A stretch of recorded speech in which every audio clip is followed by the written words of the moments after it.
صلى الله على محمد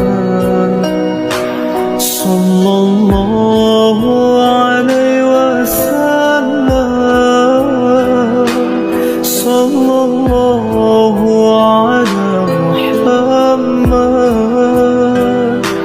صلى الله عليه وسلم.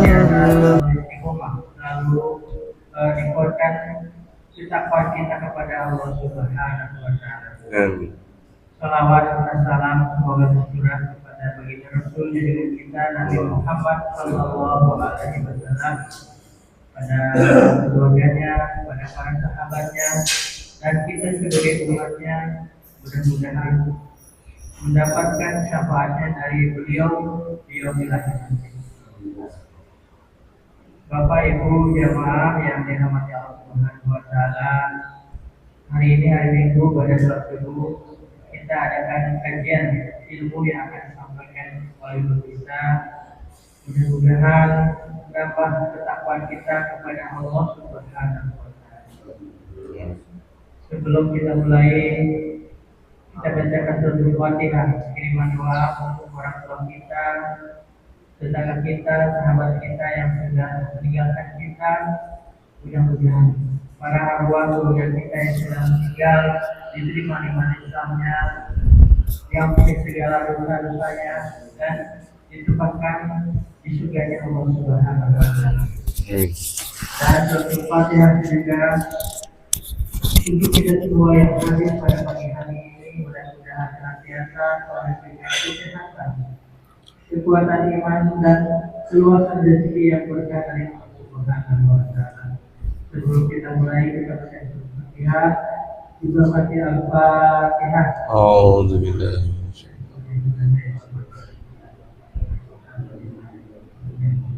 Ar-Rahman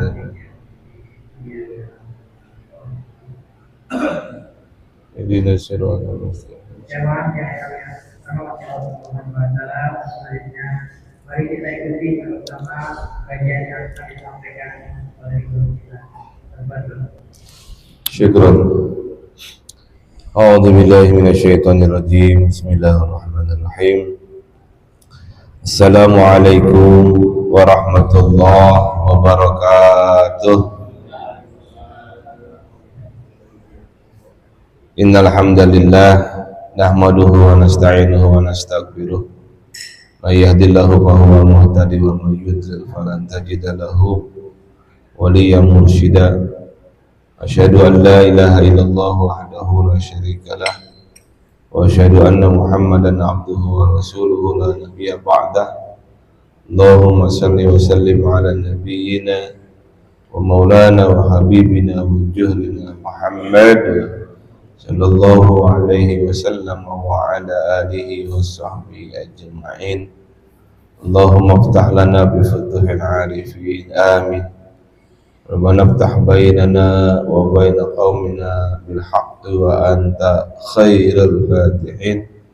Wa ila hadratin nabi bi barakatihi bi mu'jizatihi bi syafaatihi bi barakah wal karamah jami' awliya ila fi hadhihi al-qura fi hadhihi al-bila khususan bi barakah wal karamah syaikhul qadir sallallahu alaihi wasallam hadat syekhina wa karam syekh Abdullah Mubarak hadat syekhina wa karam syekh wa qatajul bin wa jami' awliya ila fi hadhihi al-qaryah fi hadhihi al-Fatihah. A'udzu billahi minasyaitonir rajim. Bismillahirrahmanirrahim. Alhamdulillahi rabbil alamin arrahmanir rahim maliki yaumiddin. Iyyaka na'budu wa iyyaka nasta'in ihdinas siratal mustaqim siratal ladzina an'amta 'alaihim ghairil maghdubi 'alaihim waladdallin. Amin. Bapak-bapak dan saudara-saudaraku yang dirahmati oleh Allah Subhanahu wa Ta'ala, kajian pada Ahad pagi ini saya akan mengetengahkan sebuah hadis Rasulullah Muhammad SAW tentang larangan berbuat zalim.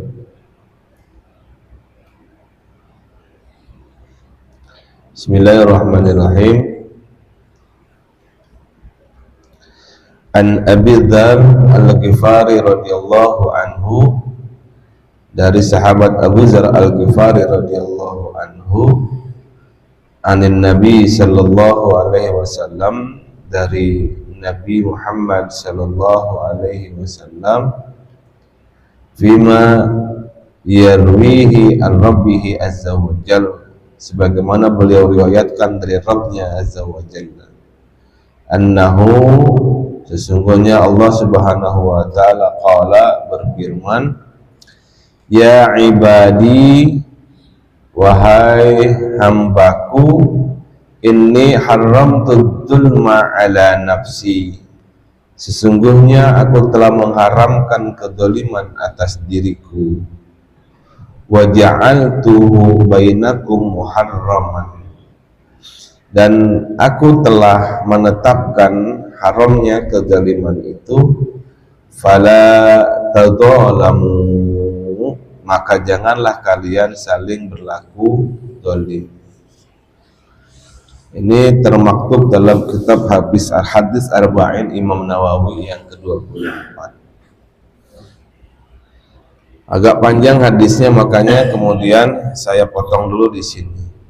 Ya ibadi, inni haramtu dzulma ala nafsi, wahai hambaku, sesungguhnya aku telah mengharamkan kedzaliman atas diriku, wa ja'altuhu bainakum muharraman, dan aku telah menetapkan haramnya kedzaliman itu di antara kalian, fala tadzalamu, maka janganlah kalian saling berlaku zalim.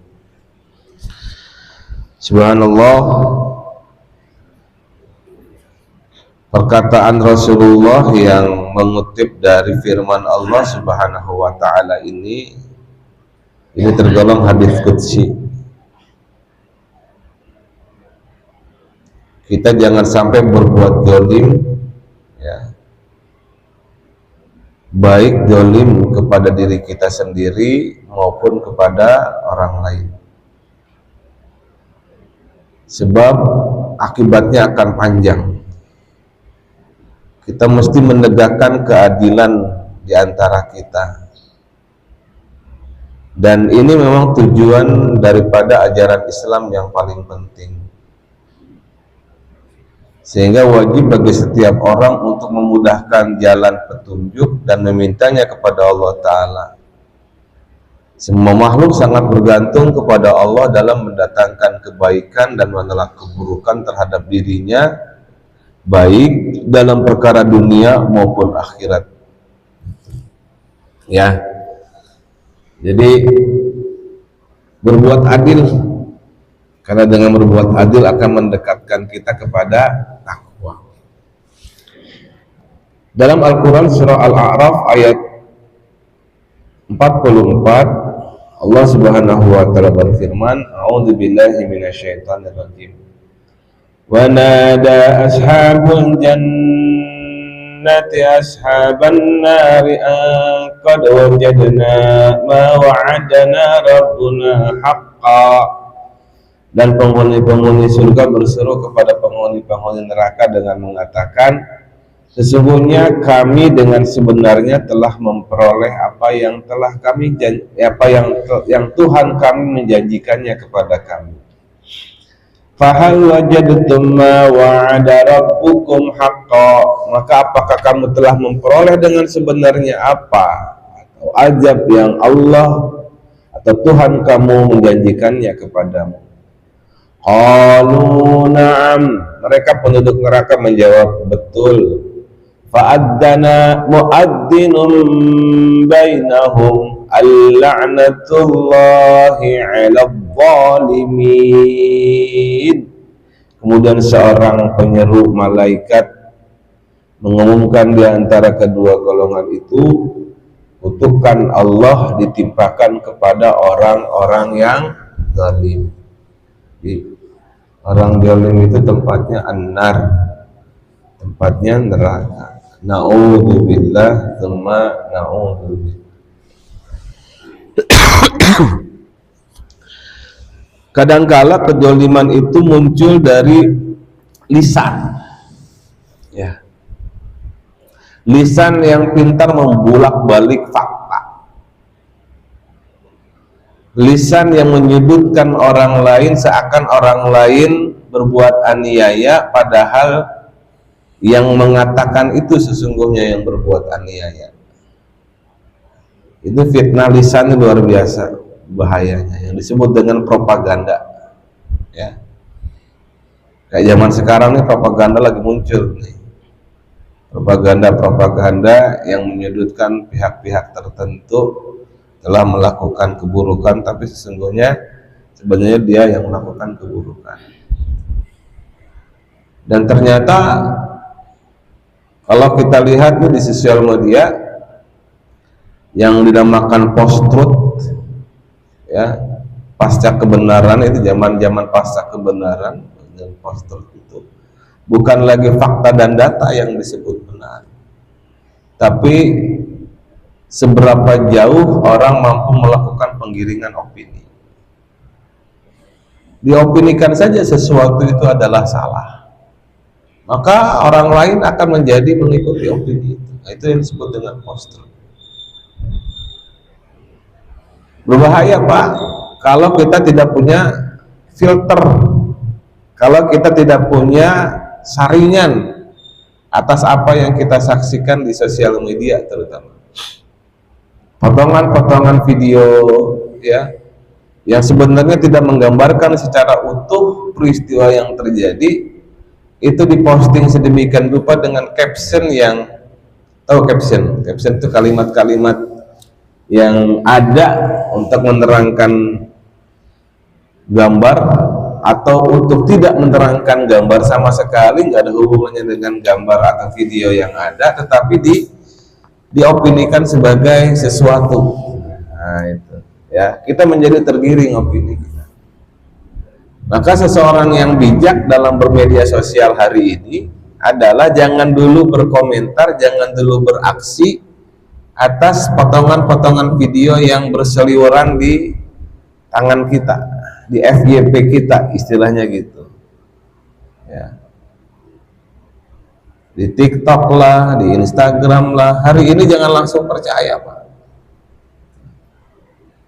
Sampai ada media mainstream yang meliput, nah barulah kita agak sedikit melakukan kepercayaan kita, gitu. Karena media mainstream kalau meliput sesuatu tentunya dia akan melakukan check and recheck sebelum ditayangkan beritanya, karena memang ada aturannya dalam KPI, dalam Komisi Penyiaran Indonesia. Sebab kalau mereka menyebarkan berita-berita palsu, itu akan ada undang-undang ITE-nya. Nah, sementara kalau akun-akun liar, akun-akun tidak jelas, itu akan memberitakan sesuatu yang tidak jelas juga. Contoh, hampir saja kemarin saya menjadi kaget. Terjadi kecelakaan besar di kawasan Cipularang.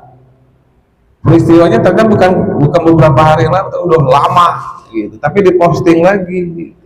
Kan kaget kitanya. Pas kita baca teliti, tanggal berapa ini postingannya? Udah lama postingannya, gitu ya. Nah, kejoliman itu seringkali terjadi melalui itu, Pak.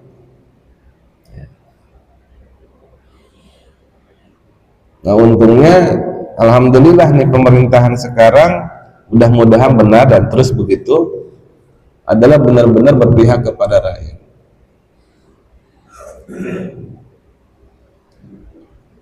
Contohnya sekarang adalah tentang pertanian, ya, tentang pertanian ini, pemerintahan sekarang ini fokus kepada bagaimana pemenuhan swasembada pangan dalam rangka ketahanan pangan, ya.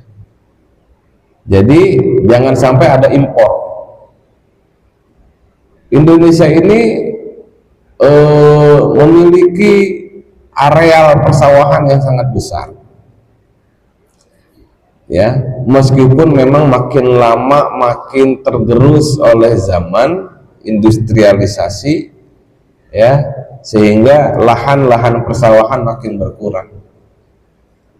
20 tahun yang lalu saya lewat dari Kebun Nanas menuju Jakarta lewat tol, kiri kanan antara Pondok Bahar dan segala macam itu sawah masih banyak. Sekarang habis, udah nggak ada lagi orang yang mau nyawah. Buruh sawahnya, buruh taninya pun udah nggak mau, karena ya itu penghasilannya lama gitu ya. Ya mudah-mudahan masih istiqomah para petani kita di Indramayu ya, yang masih sawahnya di kiri kanan tol itu masih banyak yang bagus-bagus sawahnya itu. Nah, jangan sampai terjadi impor. Alhamdulillah swasembada pangan sudah kita hasilkan. Tapi saya dengar kemarin waktu beberapa kunjungan ke luar negeri, beberapa pihak yang dulunya sering ekspor ke Indonesia itu meminta supaya ada impor dari Indonesia terhadap beras-beras mereka. Karena memang di Indonesia pasarnya luar biasa, banyak penduduknya Pak. Gitu. Mafianya juga banyak yang jalan. Maka ini sedang diminimalisir ya, untuk kesejahteraan rakyat Indonesia juga. Baik, saya lanjutkan.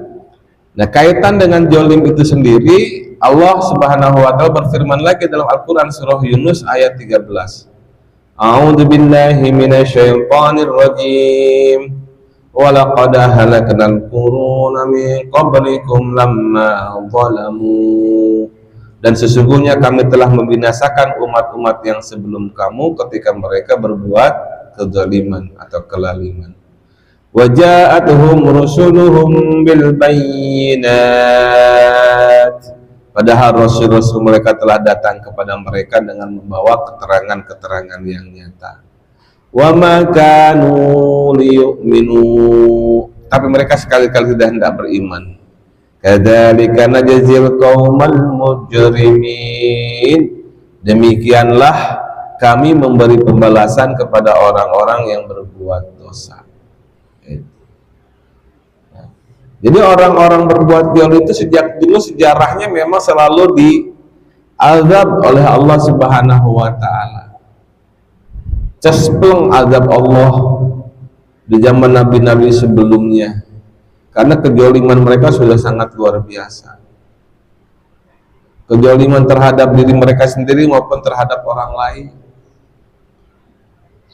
Umat Nabi Nuh alaihi salam gak ada yang patuh kepada Nabi Muhammad, Nabi Nuh alaihi salam, kecuali hanya 40 pasang saja.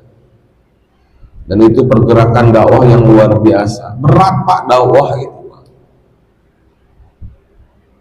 Bagi seorang nabi atau seorang para pewaris-pewaris nabi, pewaris-pewaris rasul, beban dakwah itu seperti seseorang yang menanggung beban yang sangat berat. Di dadanya dan pundaknya bergantung beban yang sangat berat untuk menyampaikan kebenaran walaupun pahit. Itu, ya. Maka memang seorang dai ketika harus mendakwahkan kalimat-kalimat hak kepada umat, tantangannya luar biasa. Ya tadi Nabi Nuh alaihi salam ratusan tahun berdakwah, hanya 40 pasang orang yang mau menurutinya. Belum lagi ancaman pembunuhan. Itu, Masya Allah. Nah, Rasul-Rasul itu, utusan-utusan Allah itu diutus oleh Allah Subhanahu wa ta'ala untuk menyatakan kebenaran kepada umat, tapi banyak umat yang lalai, banyak umat yang berpaling, tidak mau mendengar apa yang disampaikan oleh para nabi dan para rasul.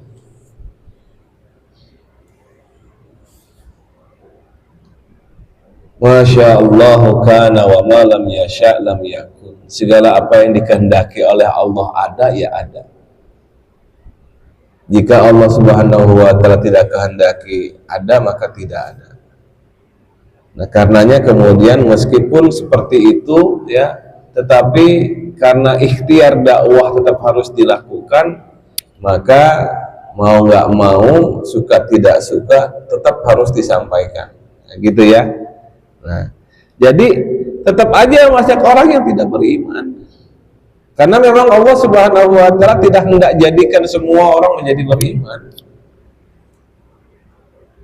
Kalau Allah mau semuanya bisa beriman. Gitu. Kalau Allah mau. Tapi harmonisasi tidak terjadi, Pak. Gitu ya. Dan pinternya orang-orang zalim itu membulak-balikan fakta tuh di situ, Pak. Ya.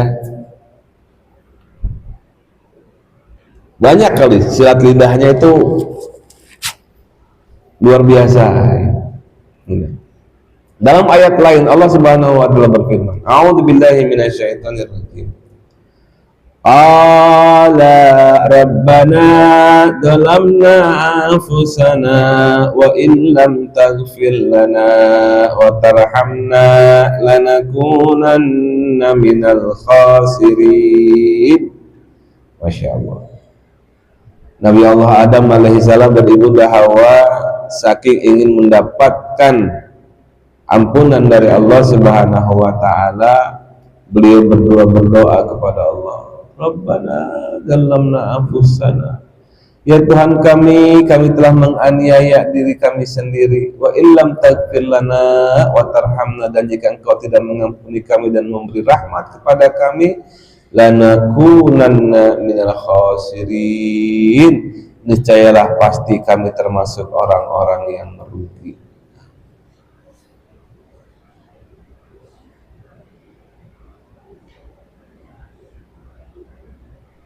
Gitu, Pak.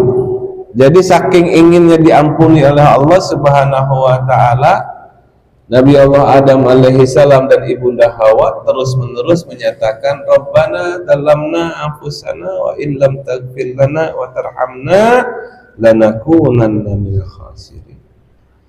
Tuh, segitu cuma tidak nurut kepada Allah gara-gara jangan dekati pohon, tapi tetap didekati pohon.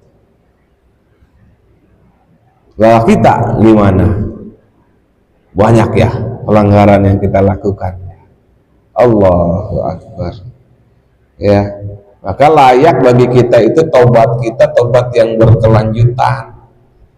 Ya, tidak hanya sesekali saja tobatnya. Ya Allah, ampuni dosa kami. Ayat yang lain Allah Subhanahu wa taala berfirman dalam Al-Qur'an surah Al-Anbiya ayat 87, A'udzu billahi minasyaitonir rajim. Wa dhannuni in dhahaba mughadiba. Dan ingatlah kisah Dhunnun atau Nabi Yunus alaihissalam ketika ia pergi dalam keadaan marah. Wa dhanna lan naqdir alaih, lalu ia menyangka bahwa kami tidak akan mempersempitnya atau tidak akan menyulitkannya. Fanada fid dhulumat, maka ia menyeru dalam keadaan yang sangat gelap. Ya, Nabi Yunus alaihissalam dimakan oleh ikan paus. Dalam keadaan gelap gulita itu Nabi Yunus menyatakan, Allah ilaha illa anta subhanaka inni kuntu minal zalimin, bahwa tidak ada Tuhan yang berhak disembah selain Engkau, Maha suci Engkau, sesungguhnya aku adalah termasuk orang-orang yang zalim. Nabi Yunus alaihi salam, Rasul yang dikasihi oleh Allah Subhanahu wa taala, ternyata punya titik kesabaran juga, Pak. Umatnya zalim, umatnya enggak mau mengikuti nasihat beliau, maka beliau marah kepada umatnya, menjauhi umatnya, lalu pergilah ke pinggir laut. Di pinggir laut itu tiba-tiba beliau diterkam atau dimakan oleh ikan paus. Untungnya nggak dikunyah, Pak. Dalam kegelap gulitaan dalam melakukan perut ikan paus itu, beliau menyatakan kesalahannya bertaubat kepada Allah Subhanahu wa taala dan menyatakan la ilaha illa anta subhanaka inni kuntu minadh dhalimin. Ya, maka dalam kesunyian kita di sepertiga malam terakhir setelah rangkaian salat tahajud dan salat-salat lainnya kita lakukan sambil kita berzikir kepada Allah, ngaku banyak dosa, ngaku kita banyak dolim. Apalagi kalau kita mengevaluasi diri kita sampai dengan hari ini, seberapa banyak ilmu Allah yang sudah kita timba, seberapa banyak ilmu Allah yang sudah kita amalkan dibandingkan dengan usia kita hari ini, maka kita akan merasakan penyesalan yang luar biasa karena sudah mengabaikan waktu yang telah Allah berikan kepada kita. Itu.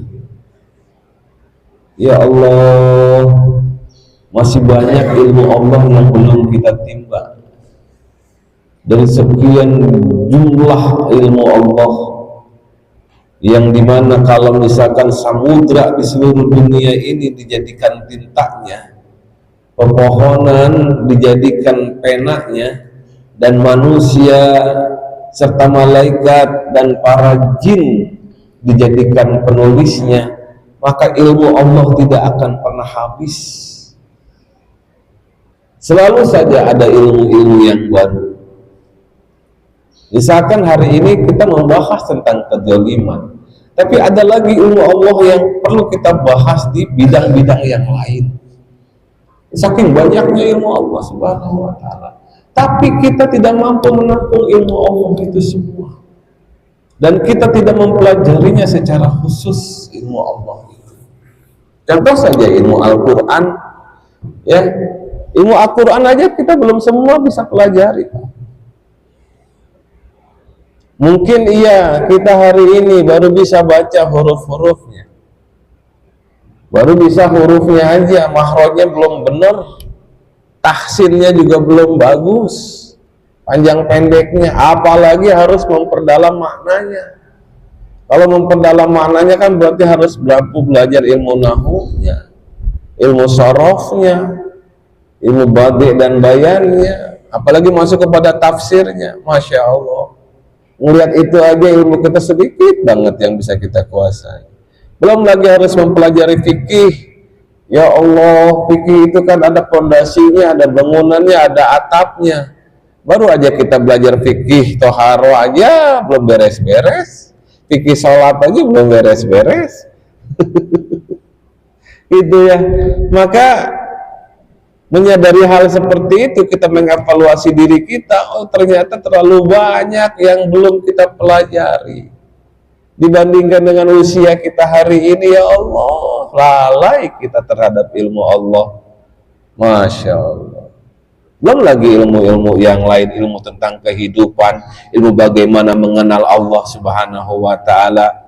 Karena Allah Subhanahu wa ta'ala pernah berfirman dalam sebuah hadits qudsi, kuntu kanzan mahfian, aku adalah perbendaharaan tersembunyi.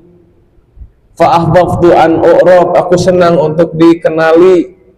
Fakhalaqtul khalqa, maka aku menciptakan makhluk likai u'rab, supaya makhluk itu mengenali aku. Karena itulah kemudian para ulama menyatakan awaluddin ma'rifatullah. Nah, agama yang paling awal yang harus dipelajari adalah ma'rifatullah, mengenal Allah Subhanahu wa ta'ala. Oh, untuk mengenal Allah Subhanahu wa ta'ala terlalu banyak ilmu yang harus kita pelajari, Pak. Ya. Apalagi tuh? Katanya, kata para ulama, man arafa nafsahu faqad arafa rabbahu. Siapa yang mengenal Allah, maka dia akan mengenal Tuhannya. Man arafa nafsahu, sampai mengenal dirinya, maka dia akan mengenal Tuhannya. Kenali diri kita dulu. Aduh, mempelajari ilmu tentang mengenali diri aja secara fisik masih terlalu banyak yang harus kita pelajari, Pak. Ini fisik kita ini nih, ya. Kita harus tahu siapa diri kita ini secara fisik basariah. ilmunya pun banyak. Cabang ilmunya adalah ilmu pasti, yaitu masuk kepada ilmu biologi. Masya Allah. Ibnu Sina mempelajari ilmu biologi puluhan tahun, Pak. Ya, Masya Allah. Jadi terlalu banyak ilmu Allah yang belum bisa kita pelajari. Karenanya kemudian kita akui itu la ilaha illa anta subhanaka inni kuntu minadh dhalimin. Bahwa tidak ada Tuhan yang berhak disembah selain Engkau, ya Allah, Maha Suci Engkau, sesungguhnya aku adalah termasuk orang-orang yang zalim. Abu Bakar As-Siddiq diajari oleh Rasulullah Muhammad SAW sebuah doa menyatakan bahwa kita itu terlalu banyak berbuat zalim kepada Allah. A'udzubillahi minasyaitonirrajim. Allahumma inni zalamtu nafsi dzulman katsira wa la yaghfiru dzunuba illa anta faghfirli maghfiratan min indik warhamni innaka antal ghafurur rahim. Tuhanku, sungguh aku telah menganiaya diri sendiri dengan penganiayaan yang banyak.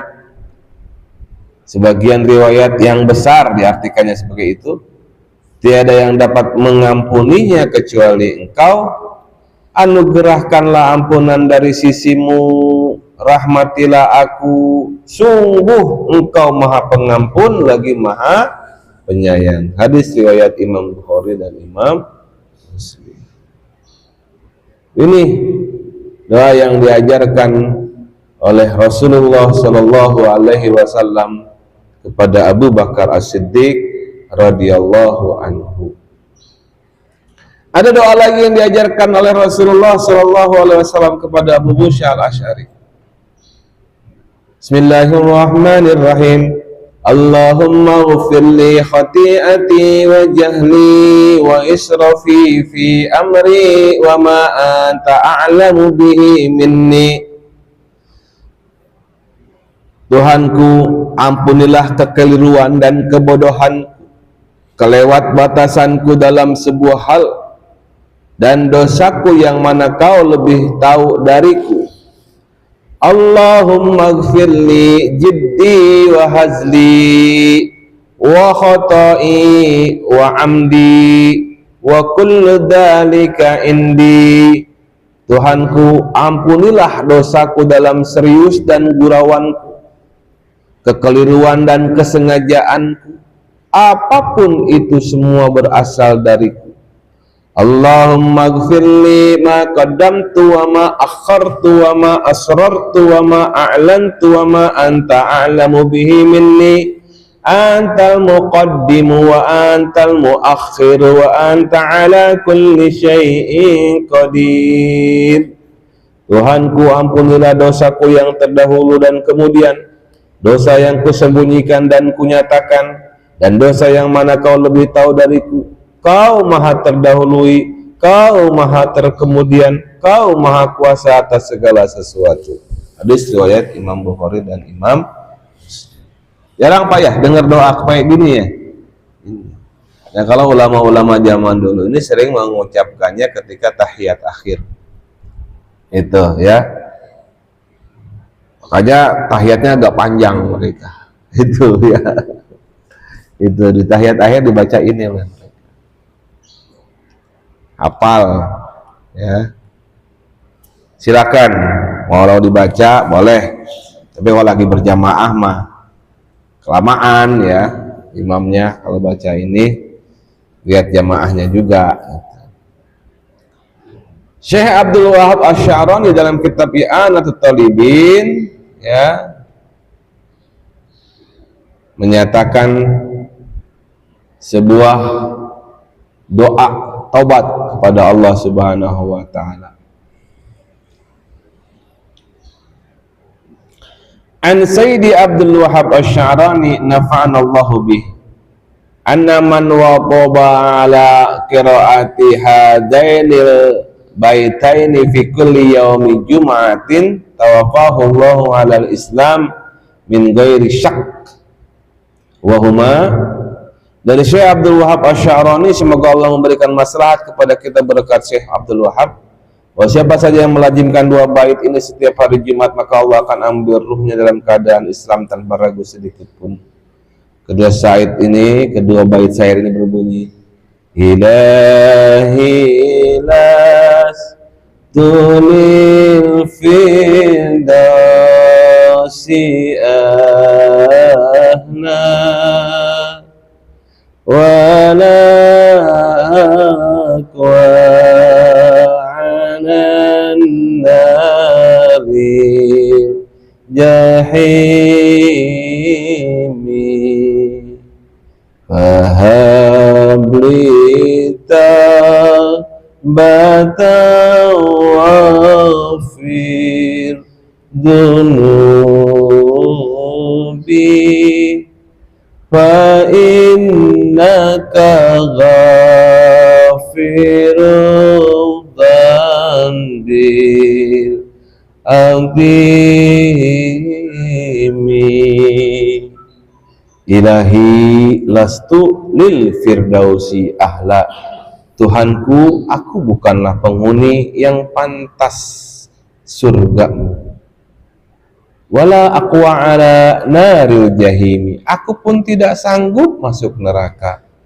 Fahabli taubatan waghfir dzunubi. Karena itu, bukalah pintu taubatku, ampuni segala dosaku. Fa innaka ghafirudz dzanbil azimi. Karena sungguh engkau ialah zat yang maha pengampun. Ya, jadi boleh lantunkan doa ini ya dalam rangka pengakuan terhadap kekhilafan kita, kesalahan kita. Kita ngaku nggak pantas untuk masuk surganya Allah Subhanahu wa Ta'ala, tapi juga nggak kuat dengan siksa Allah nanti di neraka. Ya, wallahu a'lam, kita akan ditempatkan di mana. Tapi senyampang kita memiliki kalimat tauhid di dalam diri kita, la ilaha illallah, yang selama hidup kita aktualisasikan dalam bentuk amaliyah sholihah kita, insya Allah akan tempatkan kita di tempat yang Allah inginkan, yang terbaik bagi kita. Ya, Masya Allah. Ini sering dilantunkan oleh orang-orang tua kita dulu di kampung ya. Jarang sekarang. Mungkin karena nggak hafal ya, sehingga kemudian jarang dilantunkan. Oke. Maka ketetapan Allah itu Subhanahu wa Ta'ala berlaku. Allah mengharamkan kezaliman pada dirinya, maka hamba juga jangan berbuat zalim. Ya. Lanjutan dari hadis yang tadi, maka ya ibadi kullukum dhalun illa man hadaituhu. Wahai hambaku, semua kalian adalah sesat kecuali siapa yang aku beri hidayah. Fastahduni ahdikum. Maka mintalah hidayah kepadaku, niscaya aku akan memberikan kalian hidayah. Itu Pak ya. Ini masih lanjutan hadis yang tadi ya.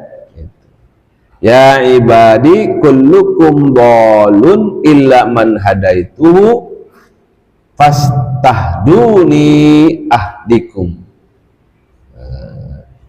Wahai hambaku, semua kalian adalah sesat kecuali siapa yang aku beri hidayah, maka mintalah hidayah kepadaku, niscaya aku akan memberikan kalian hidayah. Dikuatkan dengan firman Allah dalam Al-Quran surah Al-Kahfi ayat 17. A'udzubillahi minasyaitonirrajim.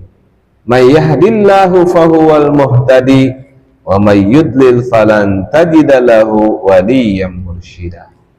Barang siapa yang diberikan petunjuk oleh Allah, maka dialah yang mendapatkan petunjuk, dan barang siapa yang disesatkannya, maka kamu tak akan mendapatkan seorang pemimpin, seorang kekasih yang mursyid, yang memberikan petunjuk. Jadi orang yang diberikan hidayah, dialah yang memang diberikan hidayah oleh Allah. Ya. Orang yang disesatkan oleh Allah Subhanahu wa taala enggak akan ketemu seorang pemimpin, seorang wali yang mursyid, yang memberikan petunjuk. Mafhum mukhalafahnya, orang yang diberikan hidayah oleh Allah Subhanahu wa taala adalah orang yang dalam hidupnya di alam dunia bertemu dengan pemimpin yang memberikan petunjuk, waliyan mursyida. Maka harus ketemu dengan orang yang model begini, harus bersahabat dengan orang yang model begini, yang bisa memberikan hidayah kepada, menampung atau menjadi wasilah jadinya hidayah kepada dirinya karena lantaran orang. Yang dalam beberapa kesempatan yang lain, seorang sahabat pernah bertanya kepada Rasulullah, ya Rasulullah, teman duduk mana yang paling baik? Dan gitu pernah saya utarakan itu, yaitu teman duduk yang akan selalu mengingatkan kamu kepada Allah. Yang kedua, yang ilmumu bertambah ketika berbicara dengan dia. Yang ketiga adalah yang membawa kepada ke akhirat. Masya Allah. Itu sampai seumur ini belum ketemu-temu dengan orang seperti itu, ya berbahaya, Pak. Ya.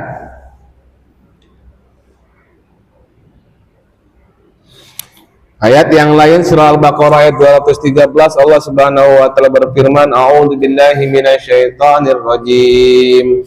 Kana an-nasu ummatan wahidatan faba'atsallahu an-nabiyyina mubasysyirin wa mundzirin. Manusia itu adalah umat yang satu. Setelah timbul perselisihan, maka Allah mengutus para nabi sebagai pemberi kabar gembira dan pemberi peringatan.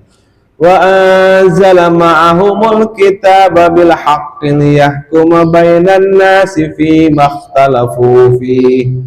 Dan Allah menurunkan bersama mereka kitab dengan benar untuk memberikan keputusan di antara manusia tentang perkara yang mereka perselisihkan. Wa makhtalafa fihi innal ladzina min ba'di ma ja'atuhumul bayyinat. Tidaklah berselisih tentang kitab itu melainkan orang yang telah didatangkan kepada mereka kitab, yang setelah datang kepada mereka keterangan-keterangan yang nyata, baghyan bainahum, karena dengki antara mereka sendiri. Fahadallahu alladhina amanu limakhtalafu fihi minal haqqi bi'idnih. Maka Allah memberi petunjuk bagi orang yang beriman kepada kebenaran tentang hal yang mereka perselisihkan itu dengan kehendaknya. Wallahu yahdi man yasha'u ila siratim mustaqim. Dan Allah selalu memberi petunjuk orang yang dikehendakinya kepada jalan yang lurus atau jalan orang-orang yang istiqomah. Tuh Pak, panjang ternyata ayat 2113 ya. 213. Begitu Pak. Masya Allah. Jadi panjang sekali bahasan tentang jangan kita berbuat zalim. Panjang ya. Karena urusannya juga panjang. Sampai akhirat urusannya. Masya Allah. Ya, mudah-mudahan Allah datangkan hidayah kepada kita. Mudah-mudahan Allah mudahkan kepada kita untuk berbuat adil kepada sesama manusia. Perbuatan adil yang apa yang bisa kita lakukan yang paling sederhana? Pertama, lihat tetangga kita. apakah di antara tetangga kita hari ini ada yang belum punya makanan untuk dimakan hari ini? Jangan cuek, ngobrol kiri kanan tetangga. Mungkin hidupnya sendirian, nggak ada yang masakin di rumah, ya. Tanya, itu, udah makan apa belum? Itu. Depan belakang tanya juga tetangga kita, itu ya. Nah, ini yang harus kita lakukan nih, ya. Kanan kiri, depan belakang tetangga, jangan sampai ada yang belum makan. Ada kelebihan rezeki dari kita, kasih makan dia, ya. Yang sampai hari ini masih homeless, belum punya rumah, ya. Ya, kalau kita ada kamar yang agak kosong, kasihlah sementara untuk dia bernaung dari panas matahari dan hujan, nah, gitu. Dan yang lain. Ya, demikian. Ada yang mau didiskusikan? Silakan.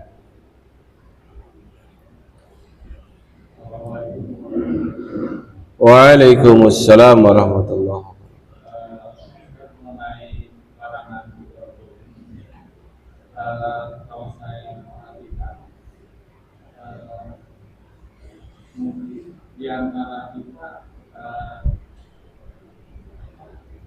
menyadari ya kadang-kadang khusus sulit gitu. Jadi di satu sisi kita dilarang, sisi lain kita juga mungkin ada dalil yang menyatakan kalau kita melihat yang ada seperti setan yang bisu gitu. Ini bagaimana cara mencari jalan tengahnya supaya di satu sisi tidak diam saja melihat kedoliman dan sisi kita selamat dari dikatakan orang yang dolim.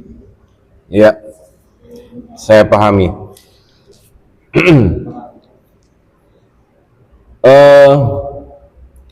Insya Allah orang yang selalu ada dalam praktik mempelajari ilmu-ilmu Allah akan selalu dipagari oleh Allah dalam bimbingannya, sehingga perbuatan zalim tidak dilakukan olehnya, ya. Contoh mungkin saya bisa pahami ketika orang sering mendengar ayat-ayat Allah Subhanahu wa Ta'ala, dia sering mengkaji ilmu-ilmu Allah, mudah-mudahan dijauhkan oleh Allah dari berbuat zalim. Tetapi ada sebagian kita tidak menyadari hal seperti itu karena jarang dengar kajian, gitu ya, sehingga tidak bisa menjaga lisannya, tidak bisa menjaga keinginan-keinginan jahatnya, gitu. Sebab kalau orang ngaji, insya Allah kejahatan-kejahatan yang akan dilakukan olehnya direm. Tapi ternyata ketika kita terjun ke dunia bebas, kejoliman itu akan selalu ada, ya, dalam bentuk karena keinginan syahwat yang luar biasa, keinginan untuk menumpuk harta, keinginan untuk selalu ada dalam tampuk kekuasaan, yaitu akan menyebabkan dia berbuat zalim. Kita rakyat kecil, apa yang bisa kita lakukan dengan kejoliman-kejoliman yang sudah terjadi? Saluran-saluran aspirasi yang ada adalah kita bisa melakukan kritik, ya. Kritiknya bagaimana? Kritik dalam koridor yang masih dalam koridor hukum yang ada, ya. Jangan kemudian kritiknya kita lakukan dengan tanpa mempertimbangkan keselamatan diri kita. Koridornya melalui apa? Aspirasi hukum yang bisa kita lakukan adalah melalui wakil-wakil kita di Dewan Perwakilan Rakyat, misalkan seperti itu. Tapi nggak didengar juga. Ya, kalau kita sudah sampaikan aspirasi kita, sudah menyurati dia, sudah mendatangi mereka. Ya tinggal kita koneksi jalur langit, Pak. Jalur langit lah. So kita nggak punya daya dan upaya karena kita juga nggak mempunyai kekuasaan. Kalau yang sekarang dipegang kedaulatan rakyat oleh presiden kita sekarang, kita doain presiden kita ini mampu meminimalisir kejoliman-kejoliman yang terjadi di berbagai bidang hari ini. Ya, kita doain supaya dia kuat. Kenapa? Karena yang ngerong-ngerongnya itu banyak banget.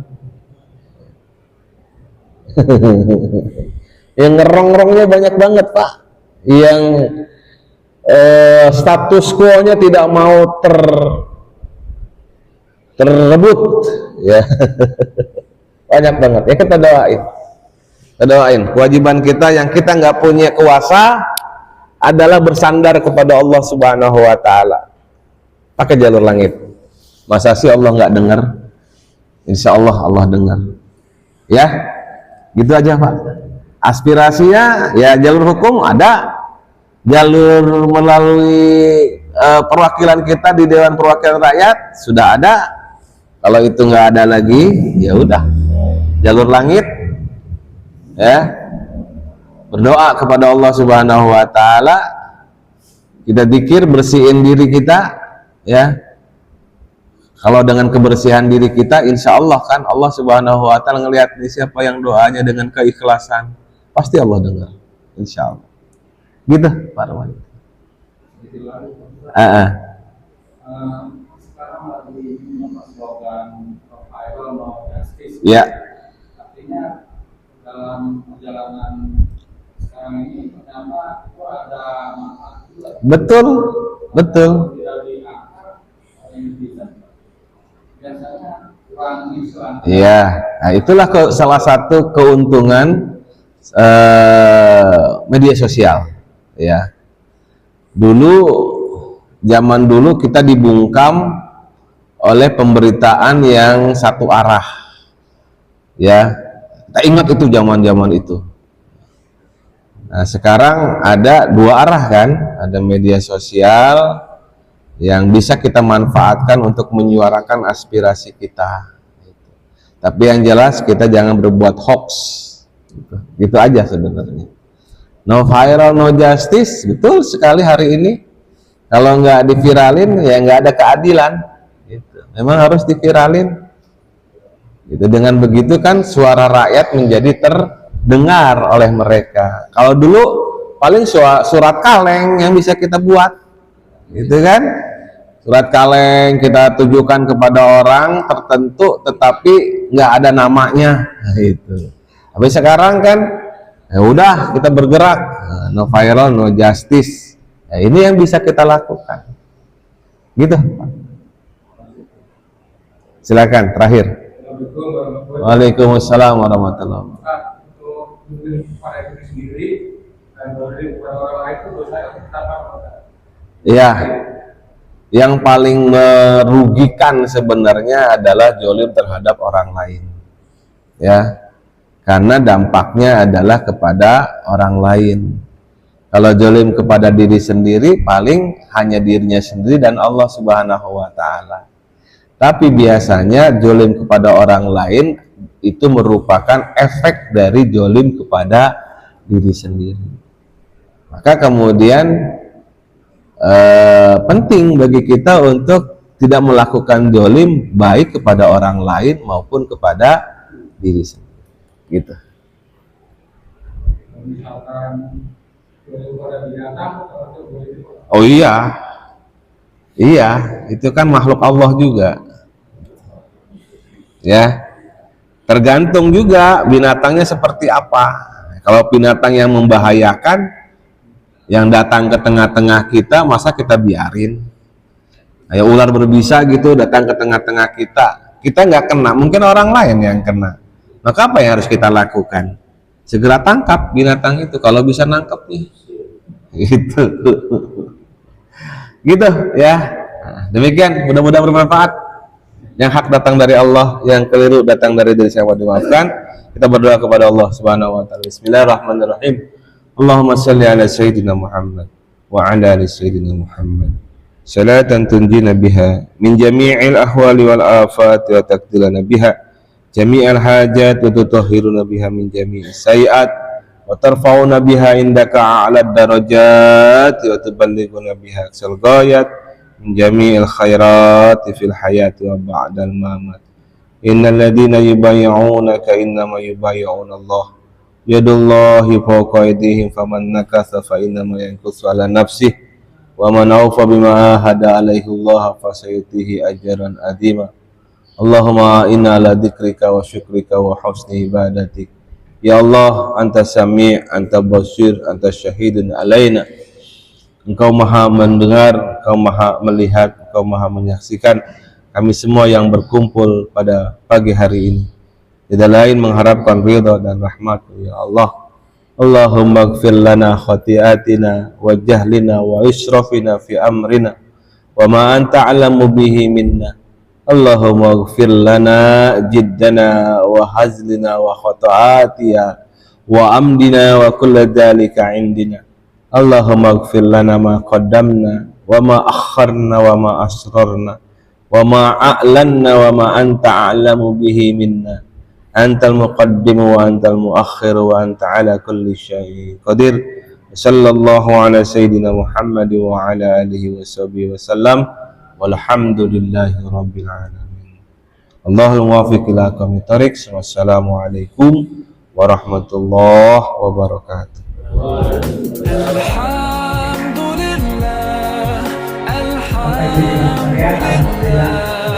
All praises to Allah, all praises to Allah.